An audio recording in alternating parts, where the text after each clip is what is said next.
ఇది 2016లో జరిగిన ఒక ఇన్సిడెంట్. ఈయన పేరు ఎడీ హాల్. ఈయన 2016లో యాక్చువల్‌గా ఈయనొక వెయిట్ లిఫ్టర్. సో, అప్పటి వరకు ఉన్న రికార్డులని ఈయన తుడిపేస్తూ సుమారుగా 500 కేజీలని ఈయన వెయిట్ లిఫ్టింగ్ అయితే చేసి గిన్నీస్ బుక్ ఆఫ్ వరల్డ్ రికార్డ్‌నయితే నెలకొల్పడం అయితే జరిగింది.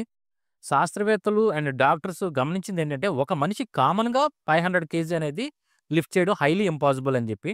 సో, ఈయన్నే అడిగారనమాట. ఈ 500 కేజీ అనేది ఒక ఒక మనిషి లిఫ్ట్ చేయడం చాలా కష్టం. మీరెలా చేశారని జెప్పేసి అడిగినట్టయితే, ఆయన చెప్పిందేంటంటే, ఈ 500 కేజీ వెయిట్‌ని తను ఒక కారు కింద ఊహించుకున్నానని, ఆ కారు కింద తన కొడుకు చిక్కుకున్నట్టు తను ఊహించుకోవడం అయితే జరిగిందనమాట.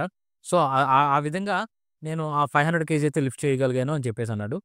తర్వాత డాక్టర్లు ఫైనల్‌గా చెప్పిందేంటంటే, మనకి వెయిట్స్ అనేవి లిఫ్ట్ చేయడానికి మనకి బాడీలో గావాల్సింది అడ్రినలిన్ అనే ఒక హార్మోన్.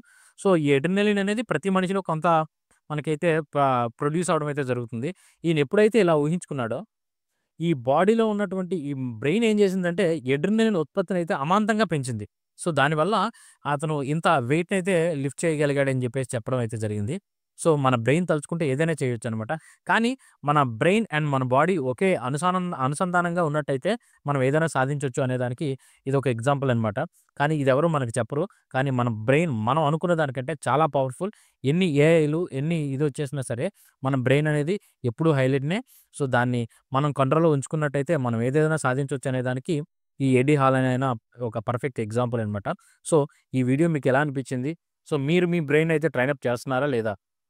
ఎంతవరకు మనం బ్రెయిన్ కంట్రోల్‌లో ఉన్నామా? లేతే బ్రెయిన్ మన కంట్రోల్‌లో ఉందా అన్నది ఈ కింద కామెంట్ సెక్షన్‌లో అయితే తెలియజేయండి.